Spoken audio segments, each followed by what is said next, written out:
Buenos días, somos Master Key. Estamos muy felices de estar con ustedes compartiendo en esta mañana. Como siempre es Navidad y vamos a celebrar juntos el nacimiento de Jesús con esto que lleva por título Al Mundo Paz.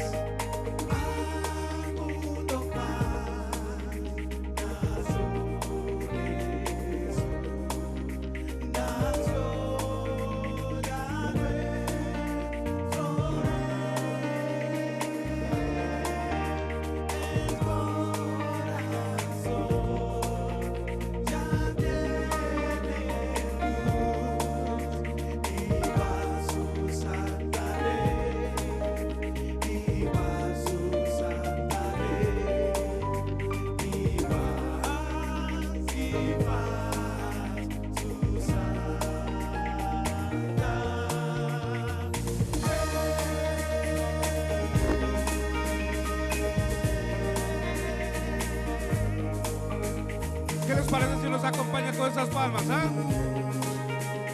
Muy bien. Let's go ahead and do it.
Joy to the world, the Lord is come. Let earth receive her gift. Let every heart Bueno, esta mañana estamos contentos de estar con ustedes. Habíamos escuchado de Open House, queríamos venir, pero que dicha que invitaron, ¿verdad? Ahora sí hubo que venir. Okay. Este tiempo de Navidad es un tiempo donde se genera mucha alegría. Se ven niños sonreír, nosotros sonreímos también. Muchos sonríen un poco más porque entra aguinaldo y todo eso, ¿verdad? Como que son cosas que son risas que salen fácilmente, ¿verdad? Pero cuando estábamos trabajando en un material de Navidad quisimos pues dar un poco esa alegría, y el siguiente canto que hemos de entonar habla de ese momento, ese compartir, ¿verdad? Ese se llama Jingle Bells. ¿Han escuchado Jingle Bells? Pues Master Key cambió un poquito ahí, entonces vamos a ver cómo nos va. Dice algo así.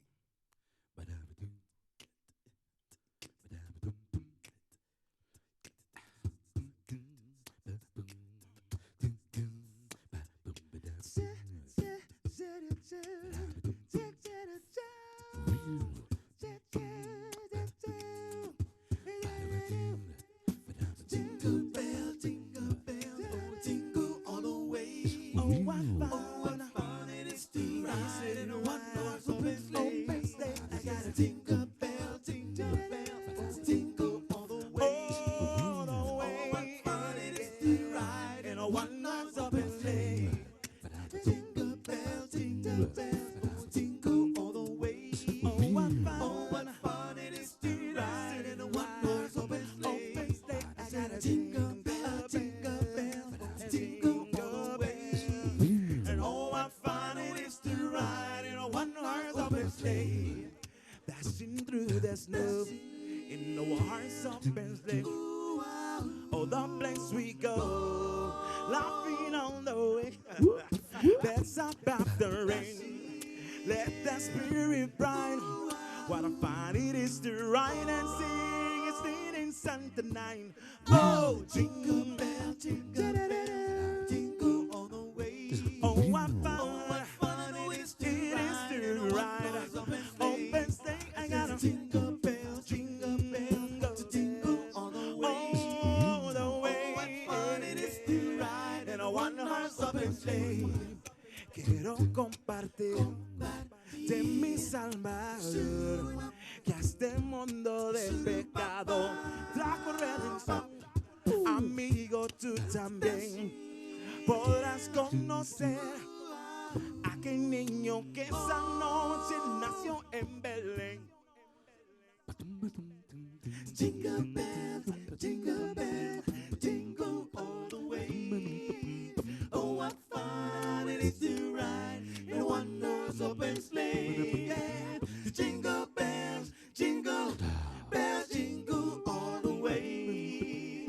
Oh, what fun it is to ride in a one-horse open sleigh. Oh! Navidad, Navidad, y dulce Navidad, dulce Navidad, es un día de alegría y felicidad, felicidad, Navidad, feliz Navidad, dulce Navidad, es un día de alegría y felicidad, es un día de alegría y felicidad, es un día de alegría y felicidad. Wow, qué manera. Así es como se debe empezar un domingo de Navidad. Yo voy a ponerme aquí porque le dije a mi esposa que me tome una foto para decir que canté con Master Key. La subo a Instagram. No, mentira. No, encantado. Un aplauso fuertísimo para Master Key. Buenísimo, buenísimo. Súper contentos de tenerles por acá. Vieran que yo tengo una experiencia muy positiva porque cuando me casé, mi amigo David Tucker cantó en la boda. Entonces, el único problema fue que Julio nos casó y nadie se acuerda de él porque solo pasan hablando de la cantada del hombre. Y mi esposa prácticamente escogió todo en la boda. Yo solo dije, yo me encargo de la música, entonces lo conseguí. Entonces, cada vez que tenemos un problema o me jalo una torta, le digo, pero recuérdese que para la boda yo llevé a David Tucker, entonces ya me perdona y todo sale bien.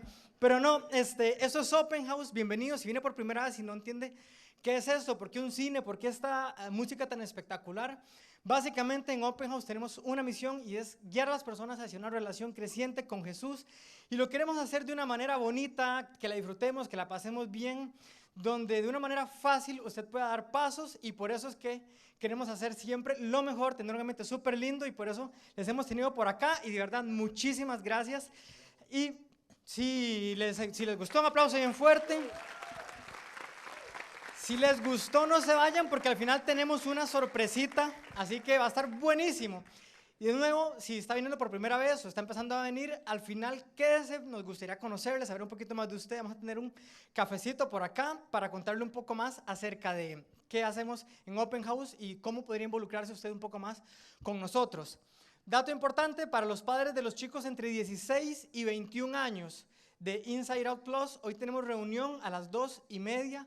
Si lo coordinaron, buenísimo, y si no, trate de acomodar ahí la agenda para que pueda asistir sus chicos y sus chicas que están adolescentes ya un poquito más grandes.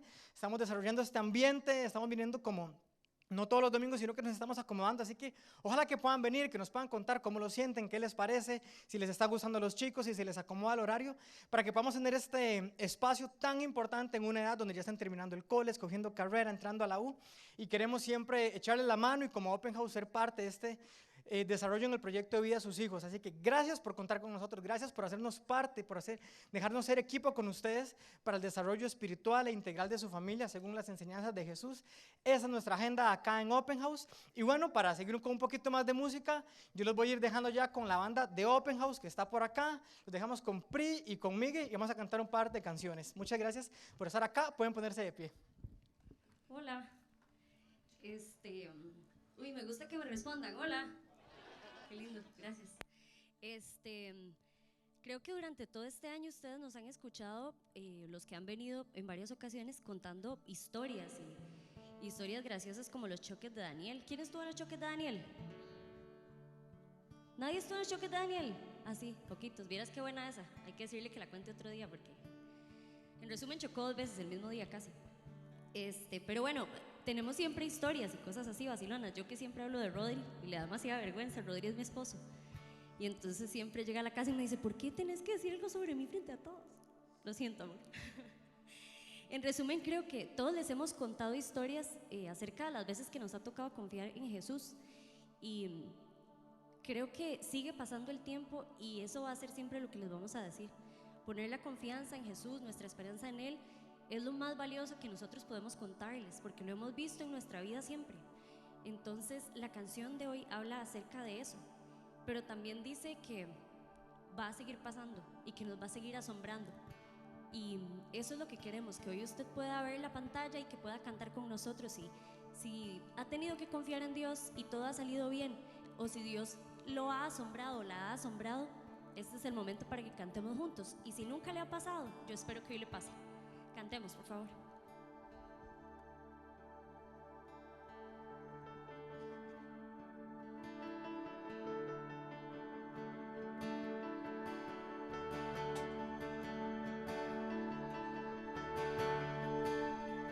Al respirar, pensar y al hablar, en mi andar, con cada palpitar, te lo entregaré todo, todo, Cristo, toda mi vida para tu gloria.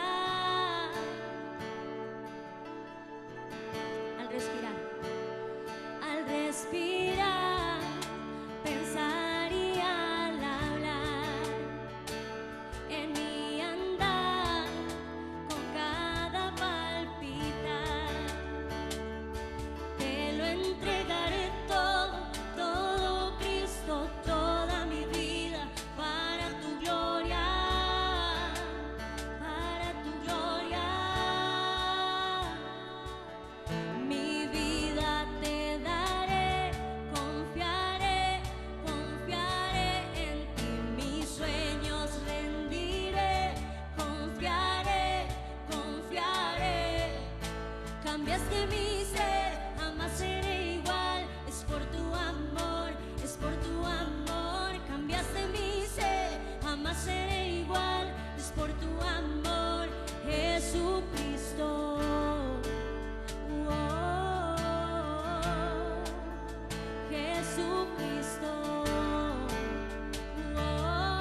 Definitivamente, Dios, nadie es más grande que vos y nos has sorprendido una y otra vez, o por lo menos así ha sido en mi vida.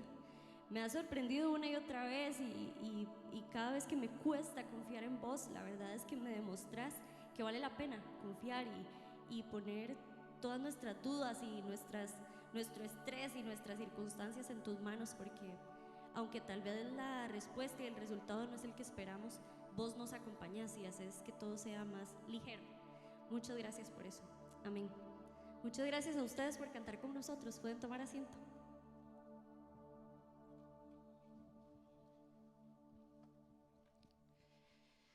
Y es que precisamente de eso se trata el crecimiento espiritual. Lo que hacemos en Open House, lo que queremos enseñar es que dar pasos, crecer, significa aprender a confiar en Dios, a confiar en que seguir sus enseñanzas, sus principios, nos van a hacer mejor en la vida y van a hacer nuestra vida mejor. Y esa es nuestra única agenda. Por eso les decimos que queremos acompañarle en este proceso, dar pasos hacia Jesús, en su crecimiento y en el de su familia. Y es un honor ser parte de eso con ustedes. Pero bueno, yo estoy súper contento porque, como les he dicho, me encanta la Navidad, estamos con música navideña, con la decoración, con todo. Y hoy tenemos algo súper bonito, súper bueno. Los que ya tienen varios años en Open saben que en Navidad hacemos un photobooth. Entonces tenemos hoy 2 espacios para tomarnos fotos con nuestros familiares, con nuestros seres queridos, tanto acá como en el 4º piso del lado de los ambientes de niños y jóvenes. Así que no se vaya sin tomarse la foto porque va a estar lindísima y así la puede ver la próxima semana. De hecho, la próxima semana tenemos nuestro servicio navideño, nuestra última reunión del año, con buena música, con un programa que está súper bueno, súper bonito, para que lo disfruten un montón. Así que no se lo pierda, el domingo 22 es el último Open House del año que vamos a tener.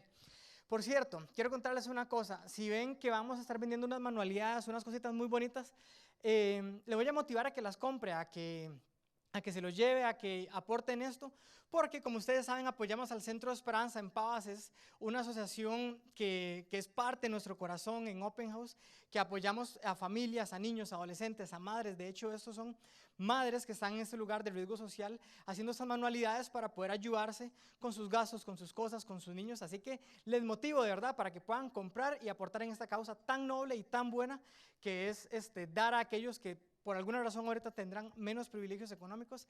Así que aportemos con todo el corazón, porque eso es la Navidad, eso es Jesús, dar y demostrar amor, no solo con palabras, sino con acciones y con donaciones.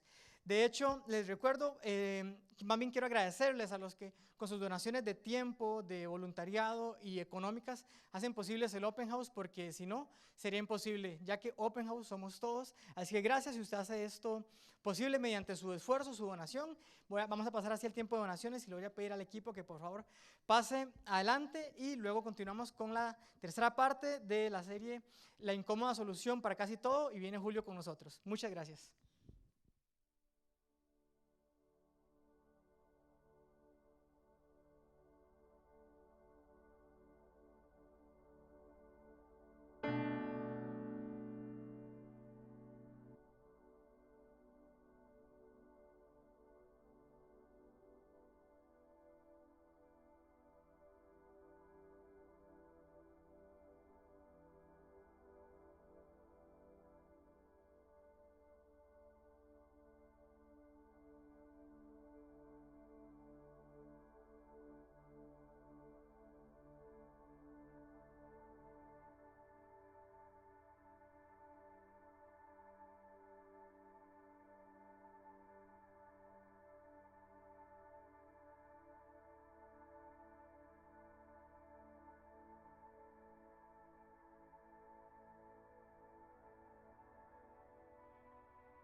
ya viene la Navidad.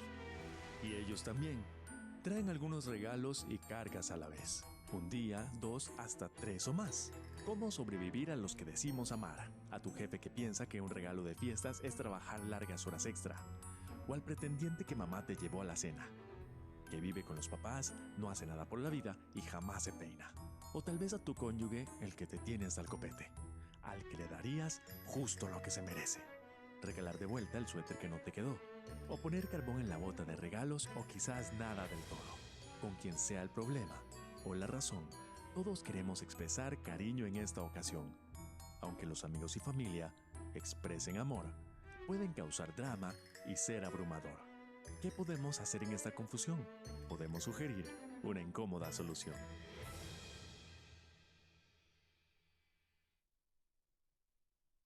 Muy buenos días, ¿cómo están? Bienvenidos a Open House, gracias por estar aquí con nosotros. Especialmente recibí una queja formal porque durante todo el año un par de amigos me dijeron: Julio, usted siempre está hablando de Saprissa, de la liga, pero vea, el mejor equipo de Costa Rica es Heredia. Entonces, un saludo a los 3 heredianos del país, que uno de ellos viene aquí a Costa Rica. Y yo no sé cómo hicieron para jugar 2 veces ahí en la cuadrangular. Me lo explicaron 3 veces y total no entendí cómo es que la final van a jugar los mismos y es 2 veces. Pero bueno, felicidades a todos los heredianos porque les está yendo muy bien. Y en verdad, gracias a todos por estar aquí. Si estás visitando por primera vez, estamos felices de que estás con nosotros. Hoy es la tercera parte de una serie de charlas porque agarramos temas de la Biblia y lo dividimos en varios domingos para que sea más fácil entender, porque en cierta forma crecimos yendo a misa o a la iglesia y nos hablaban un chorro de cosas y al final no nos acordábamos nada. Entonces en Open House lo dividimos en lo que llamamos series. Hoy es la tercera parte de esta serie que se llama La Incómoda Solución para Casi Todo, y estamos presentando una palabra que más que una palabra es un concepto poderoso, ¿okay? Es el concepto que llevó a los ángeles aquel día en Belén hace 2000 años a decir: les tengo buenas noticias, buenas nuevas para todo el mundo, ¿okay? Que ha nacido un Salvador, que es Cristo el Señor. Y de eso, el próximo domingo inviten a alguien porque vamos a celebrar la Navidad, vamos a contar esa historia milenaria ya y vamos a hablar de esas buenas noticias que representa esta palabra que estamos hablando. Y la palabra se llama gracia. Estamos hablando de la gracia de Dios, el regalo del amor, perdón y aceptación total de Dios. Definimos la gracia como el regalo del amor, perdón, aceptación total de Dios. Y dijimos que la gracia es algo que no lo merezco, que no me lo puedo ganar con mi propio esfuerzo. Es algo que no merezco y que no me puedo ganar con mi propio esfuerzo. Y todas las religiones, incluyendo muchas veces versiones del cristianismo que no tienen una visión clara acerca de la gracia, todas las religiones se tratan del esfuerzo del hombre, del ser humano, por congraciarse con Dios. El esfuerzo de recibir más gracia de Dios, de recibir más favor de Dios. Y a través de las Sagradas Escrituras aprendemos que Dios ya, hoy voy a usar varias veces una palabra antigua que decían en el seminario cuando yo estaba estudiando, Dios dispensó, Dios dio su gracia. La dio a través de la creación, la dio a través de muchas señales y de muchas formas, y después la dio a través de Jesús. El mejor amigo de Jesús se llamaba Juan. Unos años después de la muerte y resurrección de Jesús, Juan escribió acerca de su amigo y le llamó el Verbo, la palabra hecha acción. Y escribió en su primera carta, en su primer libro, escribió que él era la luz y era la luz de la gente y que él era amor. Y luego en el versículo 14 hace una pausa. Le habla a los judíos, él era judío, y le habla a los judíos diciendo: él vino a los suyos y los suyos no le recibieron, y después a todos los que le recibieron les da esa facultad de reencontrarse con Dios. Y luego como que hace una pausa en su escritura y nos da el siguiente texto. Ese verbo que estaba desde el principio con Dios se hizo hombre. En la versión que tú y yo tal vez crecimos leyendo decía: se hizo carne, se encarnó. El milagro de la divina encarnación. Ese verbo, ese Dios que estaba desde la pura creación, se hizo hombre, y Juan dice: habitó entre nosotros. Y vea qué frase. Estuvo conmigo. Andábamos para arriba y para abajo juntos. Almorzábamos juntos, cenábamos juntos. Íbamos a pescar juntos en el mar de Galilea. Yo lo vi cuando se enojaba, yo lo vi cuando estaba contento. Dice: estuvo entre nosotros. Esto no es un libro de religión, sino el testimonio de un hombre. Estuvo entre nosotros. y contemplamos su gloria. Era algo especial acerca de este hombre que era digno de contemplar, no era cualquier hombre.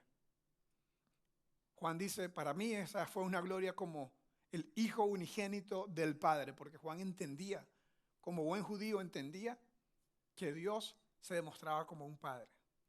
Y las dos palabras que Juan utilizó para describir al Señor, una es nuestra palabra de esta serie, lleno de gracia y de verdad. El descriptivo que Juan utilizó para hablar de su mejor amigo, su Señor, fue, él era 100% gracia, 100% verdad. Pero ese 200%, eso no tiene sentido. Bueno, yo no sé si tiene sentido porcentual o matemático, pero él era todo verdad y todo gracia. Y a través de los años, los seguidores de Jesús han tenido el reto de mantener bien este balance. Han tenido el reto de mantener ese balance y esa tensión entre la gracia y la verdad. Y cada vez que se inclinan hacia el lado de la verdad y se alejan del lado de la gracia, cosas terribles suceden. Divisiones, polarizaciones suceden. Guerras santas e inquisiciones suceden. Cuando nos alejamos de la gracia. Por eso es demasiado importante a nivel individual y a nivel global. A nivel individual y a nivel corporativo, por decirlo. Yo sé que esa es una palabra para que se usa en el mundo de los negocios, pero eso simplemente significa como cuerpo, como individuos y como cuerpo, como individuos y como comunidad. Necesitamos tres cosas con la gracia. Necesitamos entenderla, necesitamos recibirla y necesitamos extenderla a otros. En las últimas 2 semanas hablamos de la importancia de entender la gracia de Dios. Utilizamos la historia de Mateo, un publicano, lo peor de lo peor en el mundo de hace 2000 años, en el mundo de Jesús. A quien Jesús, a él como a Zaqueo y como a muchos otros publicanos decía, necesito sentarme contigo, a almorzar y a hablar para que entiendas la gracia de Dios. Después dijimos que tenemos que recibirla y contamos la historia del hijo pródigo.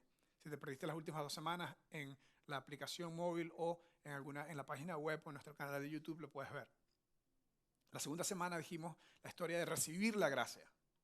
De un hombre que tenía 2 hijos y uno se le fue y completamente se alejó de su padre, no solamente físicamente, sino emocionalmente, psicológicamente, hizo todo lo contrario que su padre le había enseñado.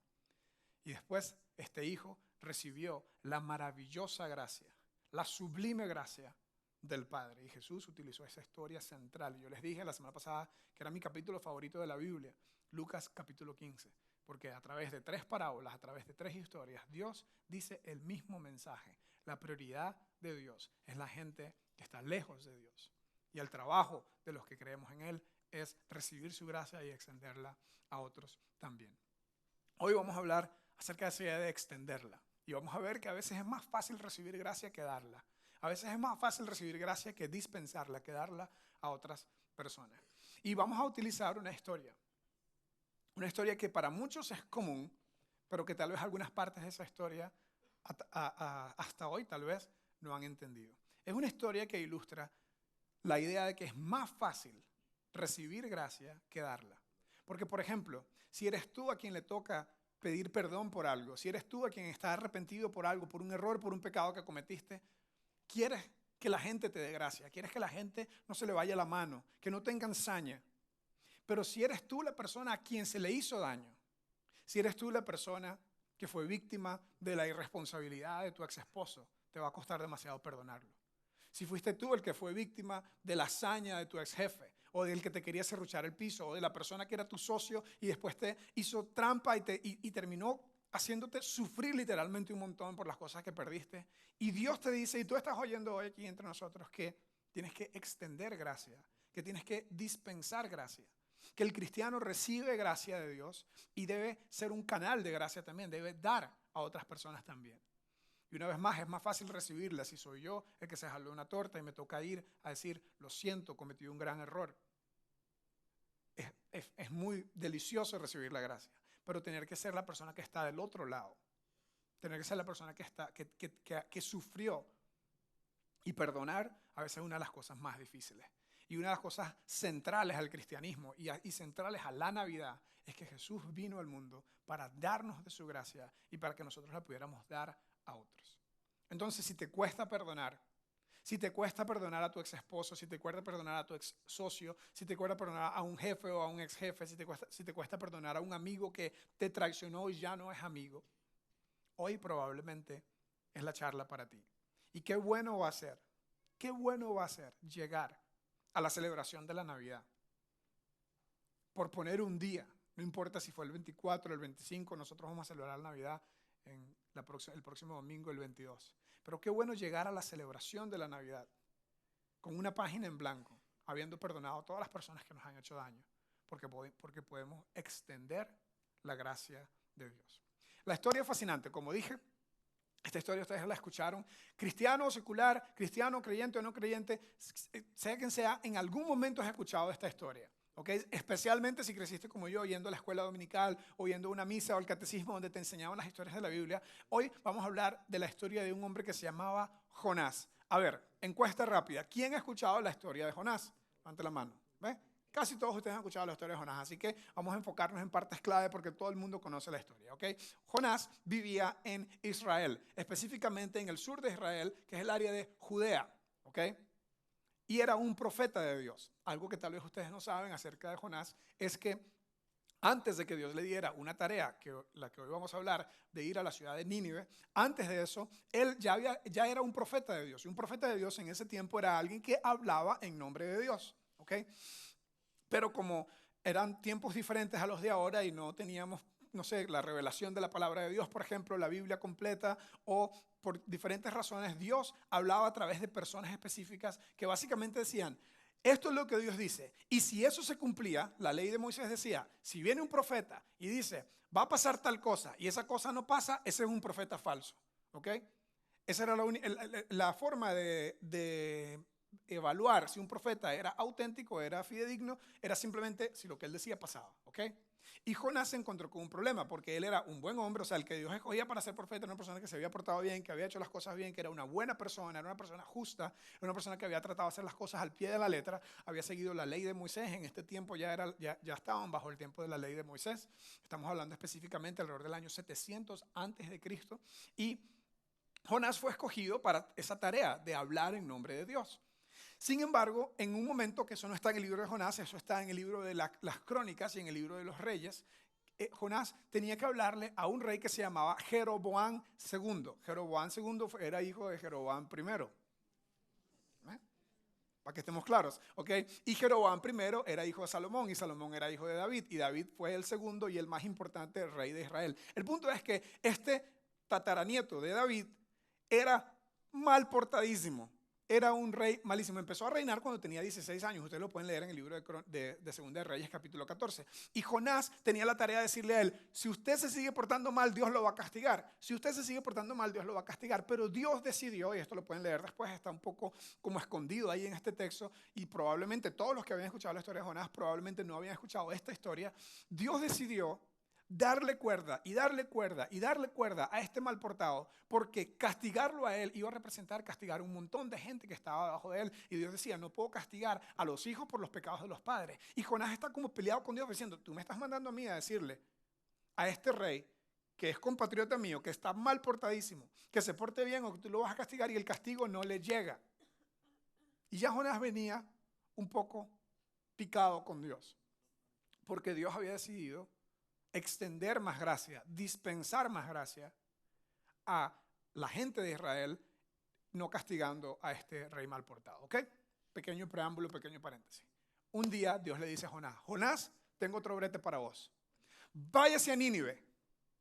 Y Nínive queda 500 millas al noreste de Judá. Y Jonás dijo, ¿para qué quiere usted que yo vaya a Nínive? Porque esa gente está muy mal portada. Y esa gente necesitan escuchar que si no se portan bien, que si no cambian sus caminos, Dios lo va a castigar. Y Jonás dijo, yo lo conozco a usted, así que busque a otro. Jonás, váyase para Nínive. Y Jonás se fue al puerto de Jope, que está en Jaffa, en Tel Aviv. Jaffa está justo a la par. Yo soy un afortunado, porque hoy les voy a hablar de 2 lugares donde he tenido la fortuna de estar. En Nínive he tenido la fortuna de estar porque me invitaron hace 2 años a a dar unas charlas al staff de mi cuñado que hace trabajo humanitario, trabajo misionero allá. Entonces tuve la oportunidad con mi esposa de ir, y a Israel fuimos hace como 4 años con un grupo de amigos a hacer como una semana intensa de estudio de la Biblia, y la pasamos súper bien. Lo cierto es que conozco estos lugares en vivo, en persona, ¿ok? El puerto de Jaffa es de donde en aquel tiempo era el puerto más importante. Ahorita está en Haifa, que es unos metros más, un montón de millas más al norte. El punto es que Jonás, Dios le dice que se vaya a Nínive, 500 millas de donde él vivía, y él decidió irse como dijo Ricardo Montaner, al último lugar del mundo, lejos de la cordillera. Bueno, nadie se sabe esa canción. El punto es que este mapa que está aquí era en los primeros 1500 años después de Cristo, era el mapa mundi. Este era el mapa mundi, ¿ok?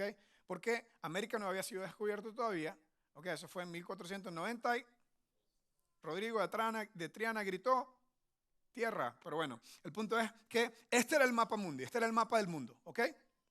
Y en cierta forma, esto es muy interesante, esta historia tiene demasiadas curvas y demasiados puntos demasiado interesantes, al menos para un geek de Biblia como yo, ¿ok? El punto es que el último lugar del mundo era Tarsis. Tarsis era España, no sé, por ahí por Málaga, Andalucía, el sur de España. ¿A quién no le va a gustar ir al sur de España, verdad? Lo cierto es que Dios le dice a Jonás, váyase a Nínive, vaya a hacer el trabajo que yo le estoy mandando. Y Jonás dijo, nada que ver, yo me voy para España, ¿ok? Y agarró y se montó en un barco. Dice la historia, tienen que leerla después ustedes mismos. La historia dice, se compró su propio boleto. No sé, es como que tal vez Dios se lo iba a pagar si él iba a Nínive. Dice, no, yo prefiero pagar mi propio boleto para ir a donde yo quiero ir, porque yo no quiero ir a Nínive. Y se fue a Tarsis. Y ustedes conocen lo que pasó. Ahora, más allá de que si esta historia decides verla como una historia alegórica o como una historia literal, eso no es tanto el punto. Okay, yo estaba en estudios de Biblia con muchas personas que dicen, yo estoy empezando en las cosas de Dios y no me venga a decir que tengo que creer que la historia de Jonás, ¿verdad? Como me la aprendí yo en la escuela dominical. Jonás no le hizo caso a la palabra de Dios, por eso al mar profundo la gente lo tiró, vino un pez muy grande y plum, se lo tragó porque no le hizo caso a la palabra de Dios. Así me la aprendí yo. Todos los domingos, digo yo al menos, cantábamos en mi escuela dominical, donde yo crecí, esa canción, ¿ok?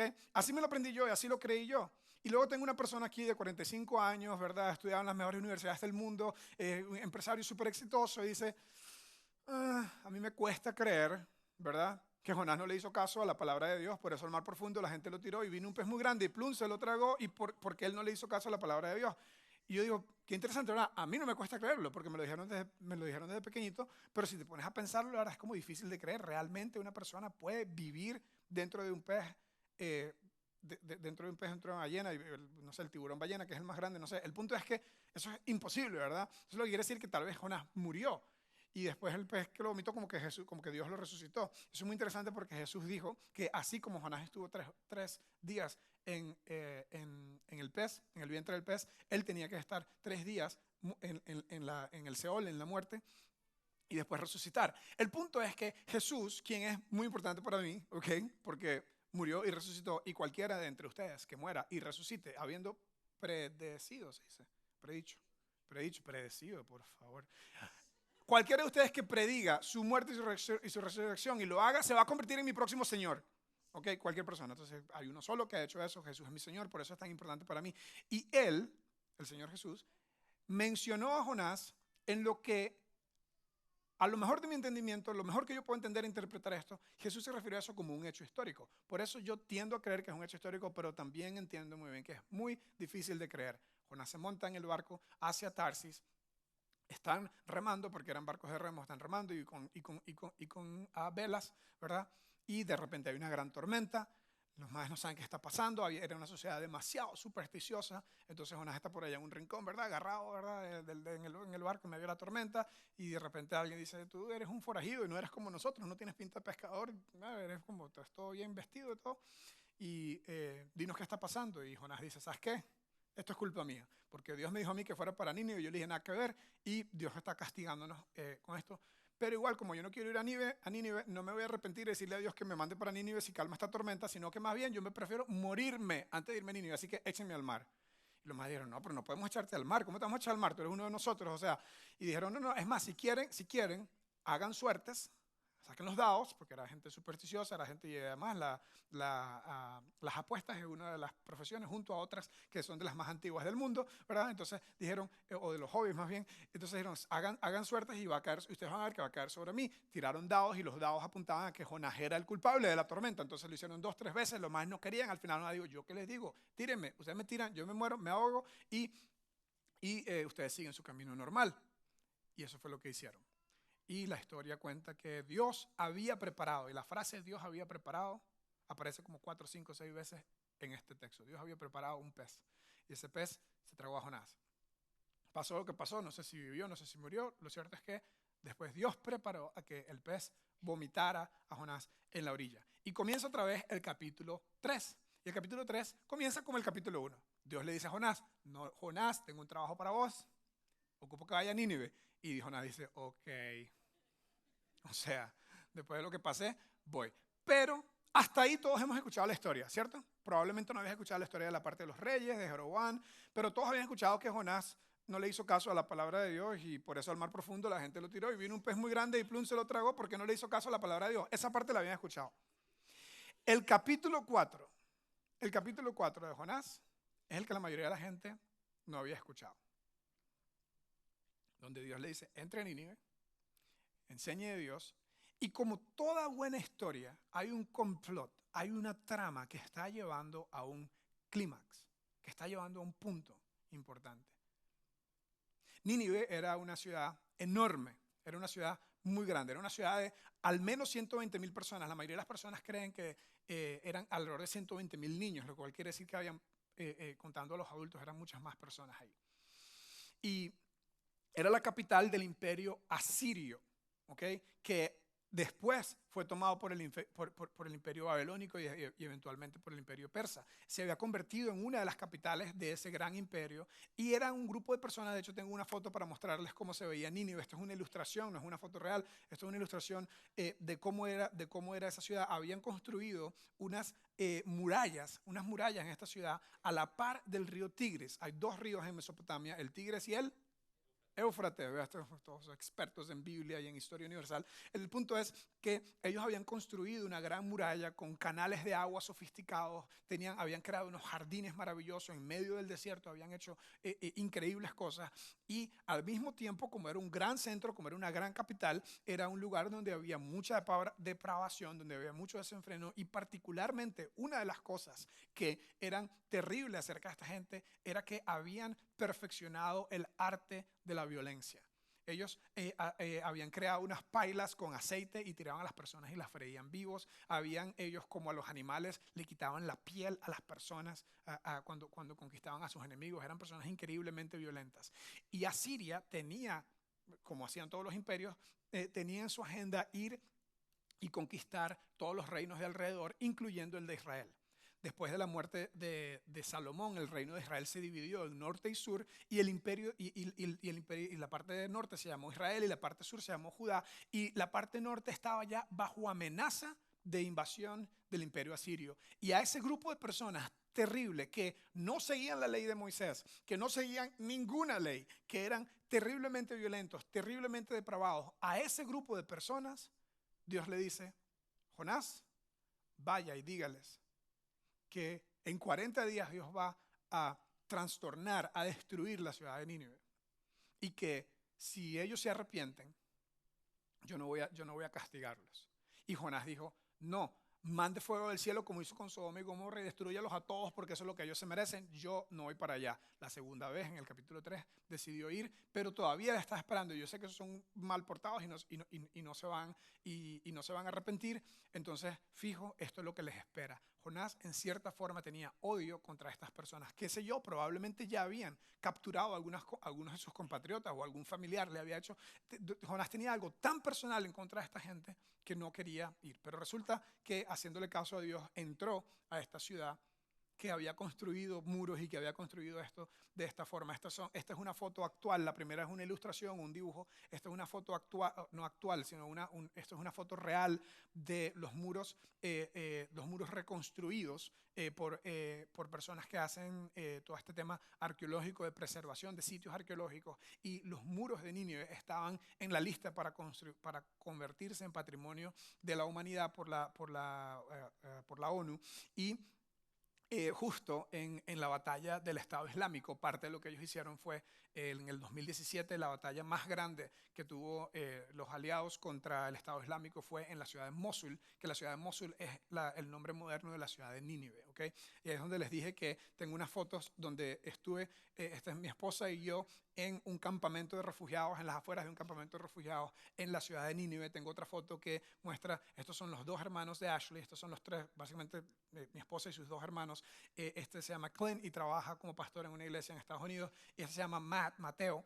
Y Mateo tiene una historia fascinante porque él había decidido ser empresario, había estudiado, se había graduado bachelor's y maestría en la Universidad de Georgia, y tenía como 6, 7 antes de terminar la maestría, tenía como 6, 7 ofertas de diferentes empresas, corporaciones enormes, y él decía, ese es mi camino, ¿verdad? Y mi esposa había hecho trabajo misionero toda la vida, el mayor había hecho trabajo de iglesia toda la vida, y él decía, yo voy a hacer un montón de plata y voy a ayudarlos a ustedes porque ustedes son pobres, porque no tienen plata, porque trabajan en temas de ayudar a otras personas. Y tomó un viaje misionero con mi esposa cuando estaba justo en ese verano, y cambió completamente su visión y se dedicó, y ya tiene más de 15 años trabajando como misionero o como trabajador humanitario en lugares muy difíciles. Hace 10 años, después de vivir 5 años en África, hace 10 años le dieron la tarea de dirigir una serie de campamentos refugiados en Siria, en el norte de Irak y en Mosul, donde estábamos en esta foto. Creo que tengo una foto más que describe, esto es cómo quedaron diferentes lugares en la ciudad de Mosul después de las batallas contra el Estado Islámico. Creo que tenemos otra, esta es una calle en Nínive antigua o actualmente Mosul, y esta es básicamente simplemente una idea de cómo está esa ciudad hoy. Ahorita voy a regresar al final a hablarles un poquito más del trabajo que hace mi cuñado ahí, que es fabuloso. Pero de regreso a la historia de Jonás. Jonás entra a la ciudad de Nínive, que no se veía así, se veía como estaba en la primera ilustración, y comienza a decir, arrepiéntanse de todo lo malo que ustedes hacen porque Dios los va a castigar. Arrepiéntanse, arrepiéntanse. Dice que la ciudad tomaba más de 3 días cruzar a pie, caminando, y normalmente en este tiempo eran ciudades pequeñas, era una muy, muy grande. Y resulta que la gente comenzó a acercarse a Jonás, comenzaron a escuchar lo que él decía, y comenzaron a llorar y a sentirse mal por todas las cosas malas que habían hecho. El movimiento se fue haciendo tan grande en cuestión de momentos que se enteró el mismo rey. Y el rey también se arrepintió de todo lo malo que él había hecho y lo que había hecho la gente a su alrededor. Y dice que el rey decretó un ayuno de 3 días para que nadie comiese y que nadie trabajase y que nadie hiciese nada, sino pedirle a Dios perdón por todos los pecados y por todas las cosas malas que habían hecho. Y resulta que dijo que ni siquiera a los animales le van a dar comida. O sea, pasaron de un polo a otro, de perversión extrema a contrición extrema, de ser personas mal portadísimas a ser personas que estaban completamente arrepentidos del mal que habían hecho. Y luego comienza el capítulo 4, que es probablemente la parte, como dije antes, que la mayoría no conoce. Comienza así. Este cambio de planes, ¿cuál cambio de planes? Dios decidió no darle a Nínive el castigo que había prometido. Cambio de planes, decidió perdonarlos. ¿Okay? Este cambio de planes molestó mucho a Jonás y se enfureció. Entonces le reclamó al Señor. Y otra vez, yo no sé cómo funciona esto, yo no sé si era en su mente, yo no sé si, estoy casi seguro que Dios no se le apareció, pero es un poco interesante, a veces es difícil de asimilar en la Biblia, pero al menos por los propósitos de la historia podemos seguir la trama. Le reclamó al Señor, Señor, ¿no te dije yo? ¿No te dije antes de salir de casa que tú harías precisamente esto? O sea, que esta es la razón por la cual Jonás no quería ir. Jonás ya había tenido una experiencia con el rey Jeroboam II, que te va a castigar, que te va a castigar, que te va a castigar. Y Dios no lo castigaba porque Dios es misericordioso, porque Dios es bueno, porque Dios nunca quiere castigar a ninguno de sus hijos, tal como yo nunca quiero castigar a mis hijos. Y de vez en cuando Dios lo hace. Y aquí está otra enseñanza del libro de Jonás, que la disciplina de Dios tiene propósitos restaurativos, tiene propósitos de ayuda. Cada vez que pasamos un mal momento por algunas malas decisiones que tomamos, Dios lo que está haciendo es tratando de ayudarnos a que nos acerquemos más a Él y tratar de ayudarnos a que mejoremos. Pero Dios es grande en misericordia, como Jonás dice. Yo sabía, y esto es lo que yo te dije antes de salir de casa, que tú harías precisamente esto. Por eso, y Jonás está molesto. Por eso me fui a Tarsis, porque sabía que tú eres un Dios misericordioso, compasivo, lento para enojarte y de amor inagotable. El amor de Dios para Nínive es inagotable y el amor de Dios para usted y para mí es inagotable. Dios te ama a pesar de lo que has hecho, Dios te ama a pesar de donde has estado, Dios te ama a pesar de los pensamientos que has tenido, Dios te ama, sea lo que sea, Dios te ama con un amor inagotable. Pero Jonás estaba molestísimo porque para él no era justo que esa gente, que Jeroboam no hubiese recibido lo que merecía y que los ninivitas no hubiesen recibido lo que merecían. Quítame la vida ahora. O sea, entró en una depresión profunda de inmediato. Prefiero estar muerto y no vivo si lo que yo predije no sucederá. Mucha gente piensa, los estudiosos de la Biblia piensan que parte de eso era que su profesión estaba en juego porque los profetas eran comprobados si lo que ellos decían que iba a pasar, pasaba. Pero después entendemos en el cierre que Dios le da a la historia, entendemos que el punto del libro de Jonás no es ese, sino que el punto del libro de Jonás es la gracia de Dios, que debemos todos recibirla y que debemos todos dispensarla, extenderla a otro. Dios decidió hacer algo por Jonás. Como es un desierto, había un terrible sol, Jonás se fue a sentar. Después de madrear a Dios, como lo hizo, se fue a sentar en las afueras de la ciudad, afuera de los muros de la ciudad. Y se sentó molesto a esperar que Dios destruyese la ciudad. Destruye la ciudad como dijiste que lo ibas a hacer. Y ellos habían crecido escuchando la historia de Sodoma y Gomorra, que fue un gran caso donde Dios destruyó a gente que era muy mala. Y Dios hizo que creciera una enramada o un tipo de planta que era como un arbusto grande que creció de forma rápida y le dio sombra a Jonás. Y en medio de su rabia, en medio de su chicha, en medio de su depresión, había un gran calor y esta enramada, este árbol crece a un punto tan grande que comienza a darle sombra y a darle fresco a Jonás y Jonás se contenta otra vez.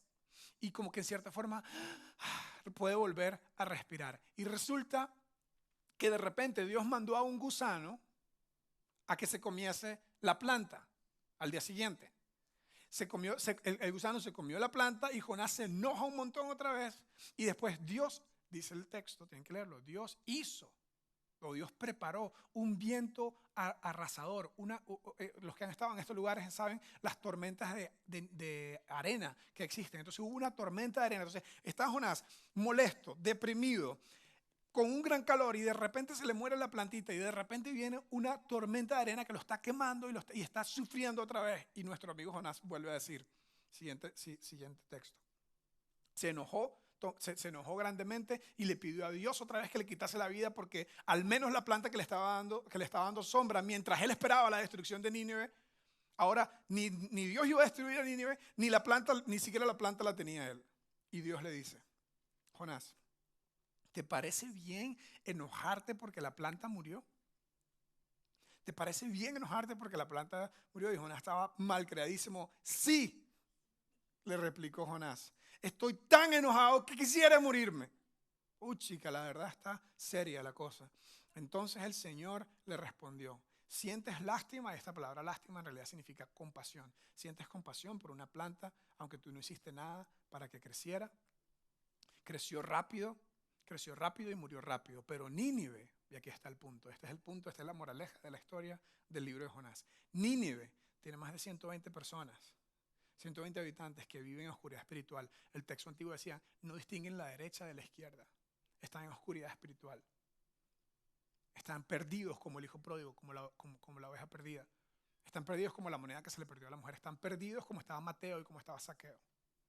Están perdidos en oscuridad espiritual. Sin mencionar los animales. Y aquí Dios utiliza todos los aspectos de la creación, una planta, un animal, para hablar del gran amor que Él tiene hacia las personas, para hablar del gran amor que Dios tiene. Pero para Jonás era muy difícil aceptar esto.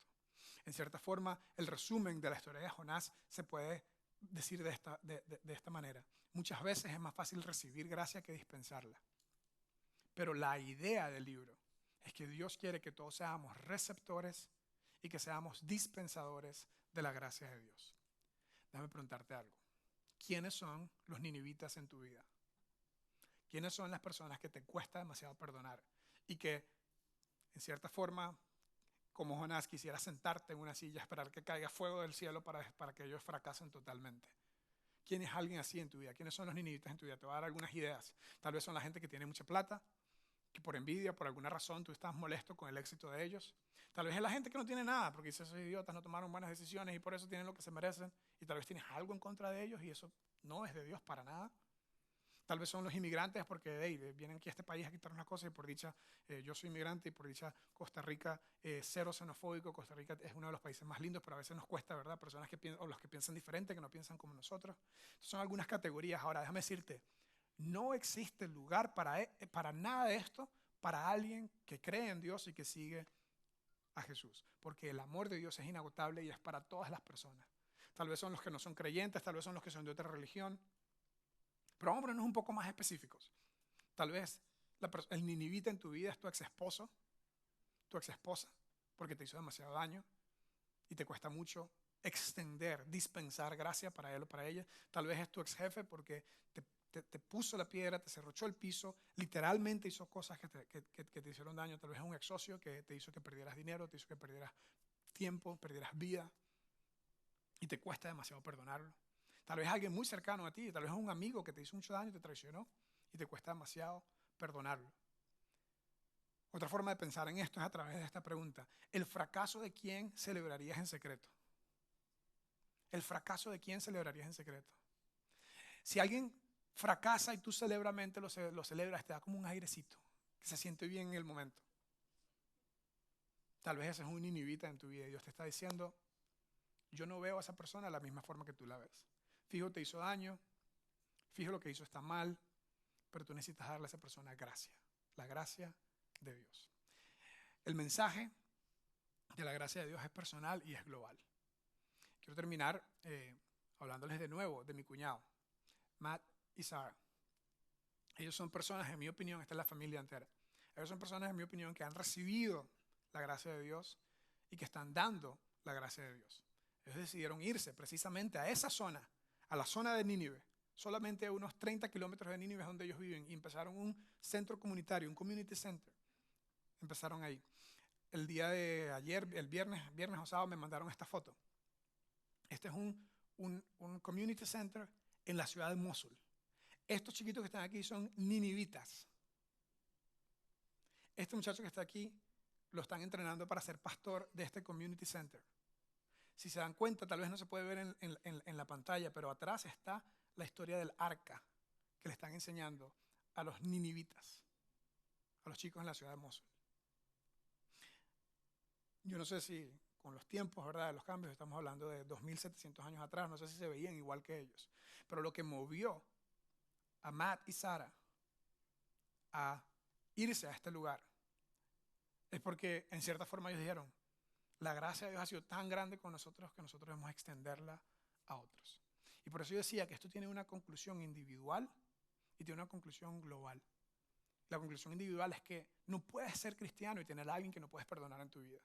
No puedes ser cristiano y tener a alguien que odias en tu vida.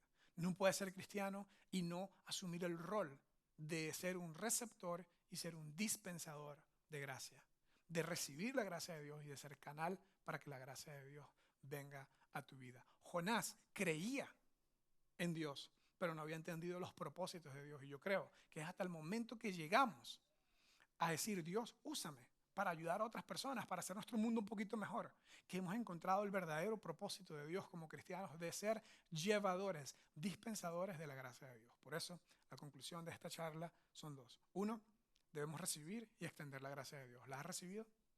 ¿La estás extendiendo? Y segundo, debemos ver a la iglesia que va a ser más efectiva cuando el mensaje de la gracia es más claro.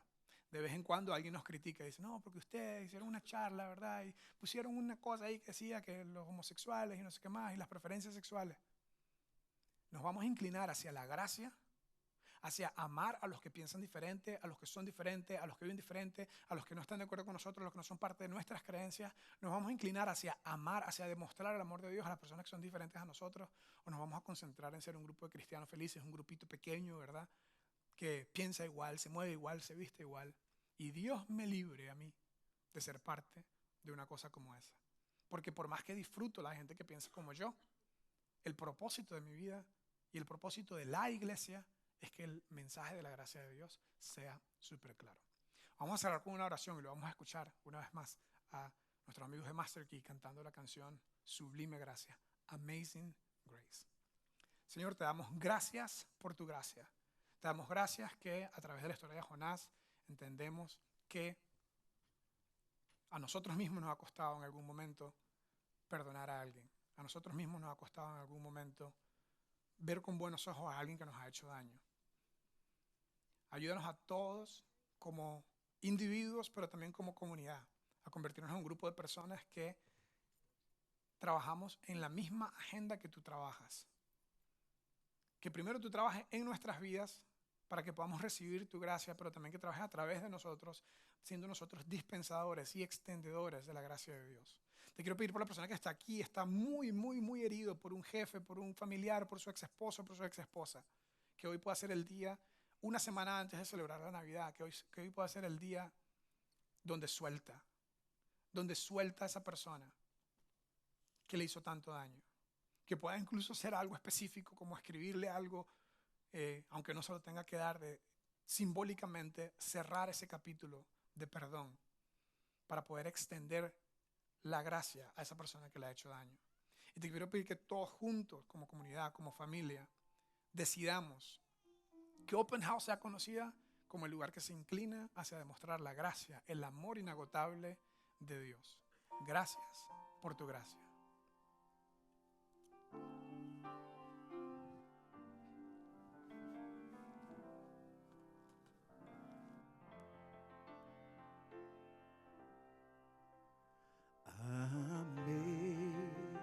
Amazing grace, how sweet the sound that saved a wretch like me. I was lost, but now I'm found. Was blind, but now I see.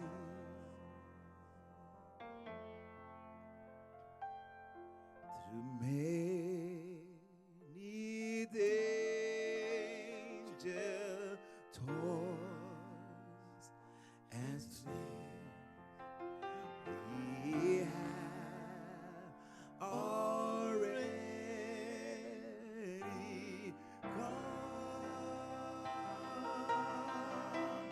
'Twas grace that taught me grace thus far, and grace will lead me home. When we've been there 10,000 years, bright shining as the sun, to walk the race that taught me there thus far, and grace will lead me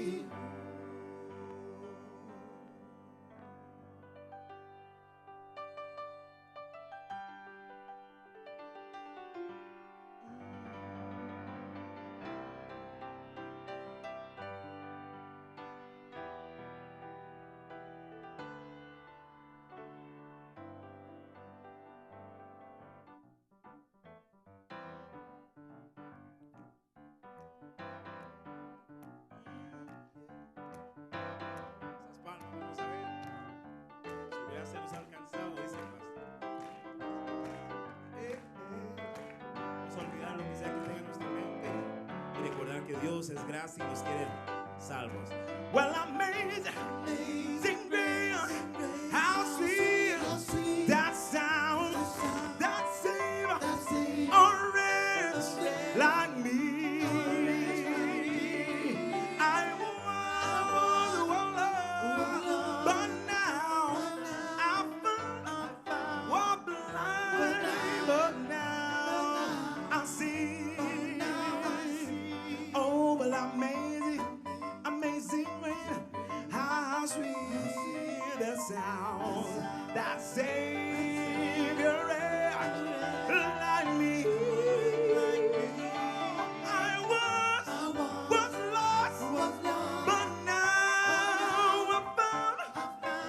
Was blind, but now I see. Come on, son. I see.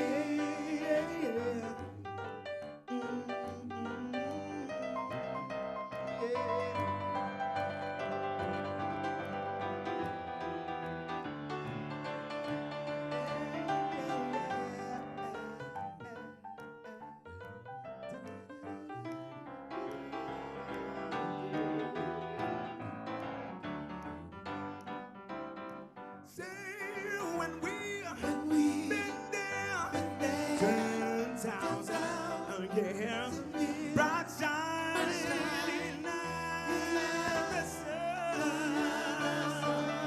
We know that to see the bread and when we first begun.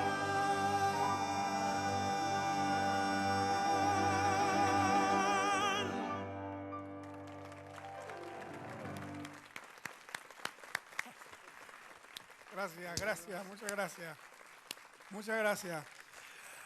La gracia de Dios debemos entenderla, debemos recibirla y debemos dispensarla. De eso se trata la Navidad. Así que no se pierda la próxima semana, dentro de 7 días, para cerrar. Y les cuento, yo audicioné esta mañana con ellos en el ensayo para ver si me aceptaban y no pasé la audición. Muchas gracias, nos vemos la próxima.